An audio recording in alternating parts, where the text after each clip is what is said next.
महाराष्ट्र सदन घोटाळ्यात छगन भुजबळ यांना मोठा दिलासा मिळालाय। एसीबी नंतर आता ईडीच्या केसमध्ये भुजबळांची निर्दोष मुक्तता करण्यात आली। छगन भुजबळ आणि इतरांनी निर्दोष मुक्ततेसाठी अर्ज केलेला होता, जो कोर्टाने मंजूर केलाय। प्रेडिकेट ऑफेन्स नसेल तर ईडीची केसही उभी राहू शकत नाही, या आधारावरती ही निर्दोष मुक्तता झालेली आहे। नंदकिशोर गावडे आपल्याला अपडेट देत आहेत। नंदकिशोर, नेमकं काय तपशील या संदर्भात? नक्कीच खरं तर प्रिडिक्ट ऑफेन्स नसेल तर ईडीची केसही उभी राहू शकत नाही, अशा पद्धतीच्या खरं तर याच आधारावरती छगन भुजबळ यांना मोठा दिलासा, यांची जी क्लीन चिट जी आहे म्हणावी लागेल ती दिलेली आपल्याला पाहायला मिळते।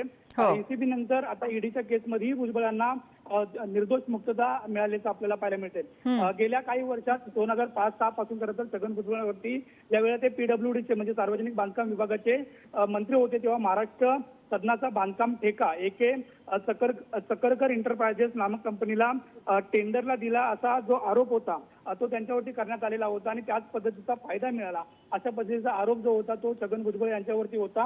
आणि याच आरोपात जर पाहायला गेलं तर ईसीबी कडून छगन भुजबळ यांना क्लीन चिट मिळाली होती। मात्र ईडी कोर्टमध्ये हे संपूर्ण मॅटर जे आहे ते सुरू होतं। मात्र अखेर जर पाहायला गेलं तर विशेष कोर्टाचे न्यायाधीश सत्यनारायण नवंदर यांच्या कोर्टाने त्यांना निर्दोष मुक्तता जी आहे ती दिलेली आपल्याला पाहायला मिळते। त्यामुळे एकंदरीत ईसीबी नंतर आता ईडीच्या केसमध्येही भुजबळांना क्लीन चिट मिळाल्याचं आपल्याला पाहायला मिळतंय। अगदी नंदकिशोर, भुजबळांसाठी हा एक खूप मोठा दिलासा म्हणायला हवा। नंदकिशोर, या प्रकरणामध्ये भुजबळांसोबत आणखी कुणाकुणाची निर्दोष मुक्तता झाली आहे? नक्कीच सध्या जे छगन भुजबळ होते त्यांच्यावरती हा संपूर्ण खटला जो होता तो खरं तर दाखल होता। सोबतच जे एसके सकरकर एंटरप्राइजेस त्यांचं सुद्धा नाव होतं, मात्र ते ईडीच्या चार्जशीटमध्ये होतं। ज्या ईडीच्या चार्जशीटमध्ये जे नाव होतं ते फक्त छगन भुजबळ जे आहेत त्यांचंच नाव असल्यामुळं छगन भुजबळ यांच्यावरती खरं तर चार्जशीट फाईल झालेली आपल्याला पाहायला मिळते आणि ती चार्जशीट जी आहे ती निकाली निघालेली आपल्याला पाहायला मिळते। त्यामुळे सध्या छगन भुजबळ यांना हा मोठा दिलासा म्हणावा लागेल। अगदी या प्रकार आता ही कुठल्या कोर्टामध्ये ही क्लीन चिट मिळालेली आहे आणि हा चॅलेंज होऊ शकतं का यापुढे?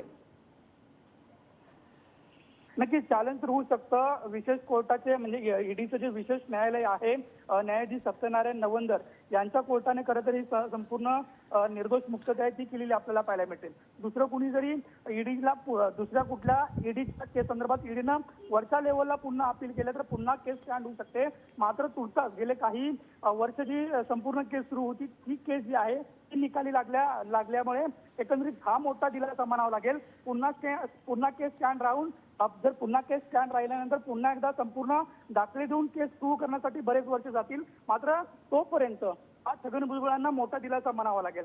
ईसीबीची सुद्धा केस जर पाहायला गेल्या तर वर्षानुवर्ष चालत आलेली आपल्याला पाहायला मिळते आणि मागच्या काही वर्षापूर्वी ईडीने सुद्धा ही केस जी आहे ती दाखल केलेली आपल्याला पाहायला मिळते। त्यामुळे ईडीचा हा संपूर्ण युक्तिवाद आणि संपूर्ण जो आरोप पाहता प्रेडिकेट ऑफेन्स जो आहे तो नसल्यामुळं हे स्टँडच होऊ शकत नाही, अशा पद्धतीचा आधार जो आहे तो या प्रमुख केसमध्ये। नंदकिशोर, थोडंसं थांबवते। सामाजिक कार्यकर्त्या अंजली दमानी आपल्यासोबत आहेत। अंजलीताई, छगन भुजबळांना अशा प्रकारे त्यांची निर्दोष मुक्तता होणं कसं पाहता याकडे? मला वाटतं आता ईडीच्या कार्यालयाला आपण जाऊन सगळ्यांनी एक कुलूप देऊन टाकूया गिफ्ट म्हणून, कारण इतकी आता किळस यायला लागली आहे सगळ्याची की आता खरंच कळत नाही आपण काय करावं।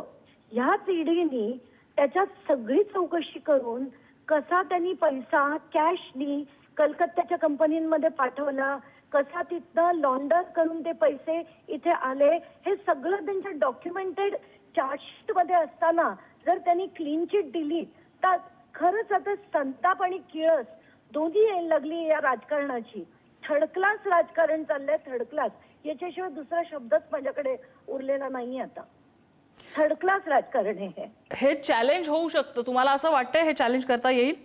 अहो, हे चॅलेंज खरं पहिल्या ह्याच्यात सुद्धा खरं अँटी करप्शन ब्युरोनी चॅलेंज करावा असा GR काढलेला आहे आणि ते असून सुद्धा एसीबीने केलं नाही। मी स्वतः केलं, 2 वर्ष ते पेंडिंग आहे आणि त्याच्यात आता ईडीने सुद्धा जर असं दिलं तर काय बोलावं या ईडीला, काय बोलावं या अँटी करप्शन ब्युरोला आणि काय बोलावं या राजकारणाला। खरंच संताप झालाय अक्षरशः, म्हणजे मला तर सुचतच नाहीये काय करावं याच्यावर।